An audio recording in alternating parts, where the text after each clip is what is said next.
Hello and welcome everyone. We've got another one for you tonight, a best of three. We're back with ESA Cup and it's MVG UK versus Entropy. I'm joined by the wonderful Hotnex. My name's Chamberine and we're ready to get going. How are you feeling tonight?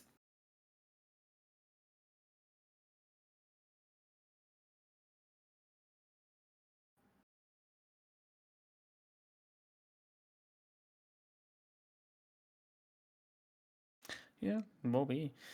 I believe the map bands are pretty much ready to go as well, so we'll go look at that in a second. But of course, we have looked at the bracket a few times. Are we going to go over the bracket just before we go into it? Because I think you have that. Yeah, we can go into the full bracket here. Sure. Nice. So yeah, we've got the full bracket there. You can see everything. It's a little bit confusing because there's quite a few teams left. Upper bracket, lower bracket, it's a double elimination. So you get a couple of chances if you're in the top bracket. Tonight, if you look at the very tippy top of your screen, which we'll look at just now, it is Molotov Gang UK versus Entropy Gaming, and whoever wins this one will be the one to go through to face off against Team Black. And then, of course, it's quarterfinals, and then semi-finals, upper bracket final, and then final, and as business as usual. We've already had the Molotov Gang beating Penta in quite, I'd say, controversial fashion. They beat them 2-0 versus Penta after Penta picked that team to play. So it was a bit of a strange one. But yeah, it's the UK version of the roster we've got tonight versus Entropy. It's a rematch as well with the Season 4 final. So it should be a good game. They know each other pretty well, and I'm excited to see where we're going to be going and what's happening with this one. Yep, sure should be. But let's see what the viewers think of this matchup. Let's jump into the predictions, and the predictions are quite close. 44% for Entropy and 56% for MVG UK. Very close. So Yeah, I'm surprised at that actually, because of course people are favouring MVG just a little bit slightly, obviously 56%, just a little bit more on MVG UK side. And Entropy are actually the ones that beat them last time. They beat them 3-2 in the final of Season 4. So, it was a close game. Of course, did go to overtime in the last time, so they played on Bank in that grand final, best of 5 maps. They played Bank in the very last map, and it was 9-7 to Entropy, so it was a close game. So I can see why the prediction's quite close. Yep. And you are speaking of maps there. Let's jump into the map ban as well. Here we go. Let's see what maps they have banned, and we're going to be playing first, jumping to Clubhouse, secondly, Oregon, and then if we go to the third map, the scenario will be Chalet. Yeah, they're not really pushing the boat out tonight. It's pretty standard stuff, and the thing is it's still early in the playoffs. Now, I've mentioned that a few times when it came to the best of ones and the group stages. You'll generally see a lot of Clubhouse. You'll see a lot of Oregon Villa. No one really wants to go too out of their comfort zone. They'll stick to those kind of comfortable maps, and that's what we're seeing tonight. First kind of best of 3 for these teams, so they're not really going to show us too much in terms of the strat, and that's why we're going to get these kind of more standard maps, I think. Yep, but I mean, are you ready to jump into this first map of Clubhouse? Yes, I'm excited and ready to go. Yep, let's go. Let's get into this wonderful map. Hearing someone left actually the lobby, so I guess we're not gonna be jumping into it. Yeah, I think someone's away, so that's all good. That's all good. They'll be back in just a second. Let's go into. We can continue having a chat. There's quite a bit to chat about, I guess, in terms of these teams, because of course they mentioned that they had the best of 5 in that final in Season 4. Now, in terms of the maps, it's quite interesting because 2 of the maps that we're seeing tonight, they did play in that final, Clubhouse and Oregon. Both of them were played. Clubhouse was 1-7-2 by MVG. That was the first map of the day on that particular day. And then Oregon was 1-7-5 as well by MVG on that particular day as well. So history would say that MVG would win this one today. Yep, sure is. But now, yep, there we go. Everyone is in the lobby, so we can finally get on the way with this map. Yep, we sure can. Let's jump into this map video to present this map bit. Actually, no, this Chalet. Never mind, we're not playing Chalet. So good. We're going to Chalet at some point anyway. It's all good. Yep. But Clubhouse is the starting map. Bans are just happening at this minute as we speak, and we'll see what's taken away from this one. I wouldn't be too surprised if Knock goes. I think Knock's been banned quite a lot, and there we go. Just as I mentioned that, Knock is taken away first and foremost. Her ban rate is crazy all the way through this entire season so far. She's got 45.8% ban rate, so that's 38 times she's been banned away. So I don't think anyone is shocked to see that ban happening. The thing is though, I'm getting a little bit bored of it. I want to see some Nock played at least at some point. I don't know how you feel about that.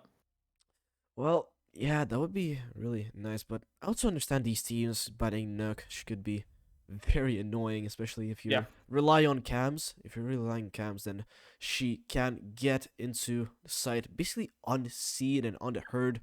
Of course, if you're not playing trap players, although if she did get that ban that was, I think, tested, where she could just go through traps, might have been a different story, but fortunately not. But still, a very, very banned operator. And of course, her nades provide a lot of utility. Ying being banned next, which is a bit more of a unique ban. I'm not sure of these aesthetics on this one, if you can hold that. Yeah, she's not being banned as much as what you could see. I think Ying's a strong operator, so I'm never surprised when she's been banned. She's been banned 10 times this season, so it's not a high ban rate, kind of middle of the road when it comes to her ban rate. So I think it's more of a specific style that they're trying to get away. Usually it's something like hopping in that CCTV window or something.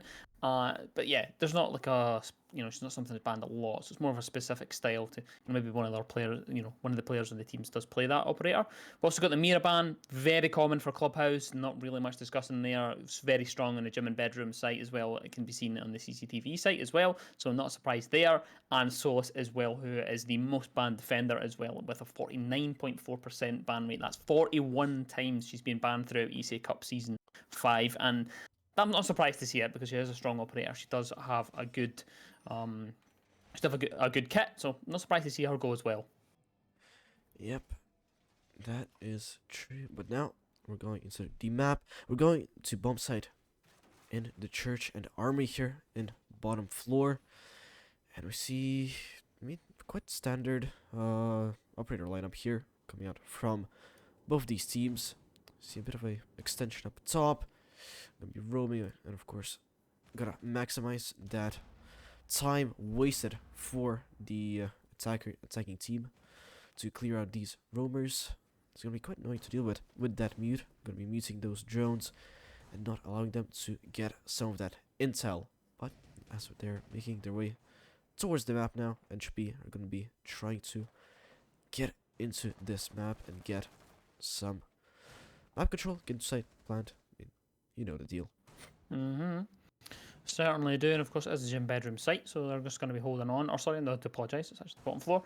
On top floor though, just roaming around, just like you mentioned, a little bit of a nuisance, just playing for time, wasting the roamers' time as much as possible. But it's nice to see Jackal slip through the ban phase. Of course, that will be at least something that they can bring in to try and get rid of these roamers, and they are on the hunt for it. But AJ Molly is able to open up the scoreboard inside this match and find XA. That's the first pick for the Legion on the board, and there's a little bit of damage as well done to Smay inside the bathroom, who's just going to hold strong as long as possible. Is pinched out eventually. The C4 does get sent out, but he can't detonate in time to get the kill. It's Vase that comes out on top, and now we're on 2 minutes on the clock, and it's a 4-3 scenario as NT is able to find another one, this time onto Quick Peek Pete inside of construction, and things have just fallen apart on that roam a little bit, but an EDD though to even the odds a little bit finds Yuki, and we're now back into a 3 versus 3 scenario. Yep, and only a minute has elapsed in this round, and already the attackers basically pushed out every single MVG member back into site. They have full map control, but losing two quite key members of the team. That's Diana and Hibana off the board. So they're going to need to use those ace chargers to get at least one of the hatches open here. That's, I expect, what they're going to do here. Not sure which hatch they want to open. I'm guessing kitchen hatch, as he's... Nope. I'm guessing they're not going to open hatches.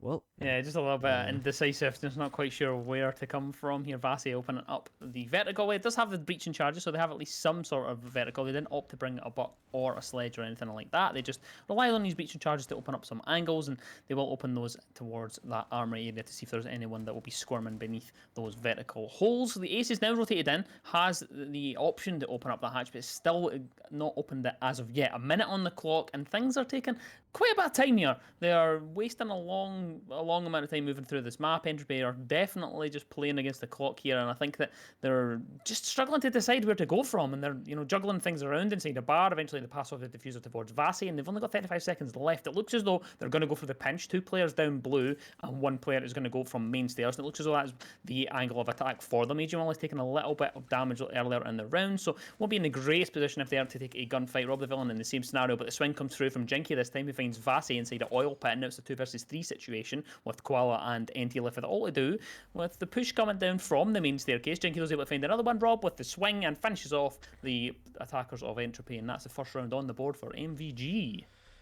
Yep, well played there from MVG on their own game, getting these picks, very important ones at that. And I think I really just realized it, but on those last 2 minutes, Ace I think only had one Ace charge left in his arsenal. I'm guessing they wasted it on some of those vaults that were reinforced on the second floor to get roamers out, and that didn't play well for Entropy, and just couldn't really capitalize or set up a execute onto site very well. I mean, they had 2 minutes on the clock. They had a lot of time. No roamers, no contesting going on from Entropy, but weren't able to, and Entropy winning out that first round. This time going for a gym and bedroom setup on site. Still, Entropy keeping that ace on the block. I'm surprised they aren't going for a thermite. That's gonna be quite useful on this side, but I mean, 3 breach charges on ace instead of 2 on the thermite. That is still quite a lot. Let's see if this attack will be more successful here on this side. I've just realised that we don't actually have game audio on stream, so I will leave you to try and sort that while I tell everybody what's happening with this one, at least. Yeah, so top floor, we're going to go to gym and bedroom, changing things up, of course, because they've just wanted the other site, so they're just going to have to go to somewhere different, and it is the top floor. So trying out something a little bit out there, having the warden out on the roam on the bottom floor, and that's likely just because it has the 1.5, the MPX, and instead does opt to go back towards the site. You have the Valveton stairs as well, and they have the options to play off that C4 if they do want to later on in the round, and they're just going to wait a little bit. They're not taking too much map control, the defenders. They're just going to play a little bit closer to site than what you would usually see. Vasi going for this hatch drop towards the logistics area will be met with a Valk on the other side of that angle, who's going to try and fight it up through the hatch at the minute, holding the angle, knows that the player's going to put the pressure onto them, and knows that someone could come from below, because that's the most common way to take logistics. You have someone coming from below, maybe bring some nades, and they do have them on side. They are in the hands of the Ayana if they do want to bring that through, and of course the sledge as well. It's interesting to decide to bring the sledge at this time when there's not really any vertical to actually be done. Instead, they're going to just rely on it to open up the hatch. 2 minutes on the clock now. NT downstairs has at least a bit of control on the main stairs, and the wall is open towards that hot tub side. They have been able to be effective in getting that angle created for them, and they have the option to go through there should they need it. And the drop hasn't came through the hatch yet. There's still an extension out towards CCTV from the warden, and it doesn't really look like anyone's interested in coming from that side for the attackers of Entropy. They're really focused on this hot tub wall and the hatch kind of combination.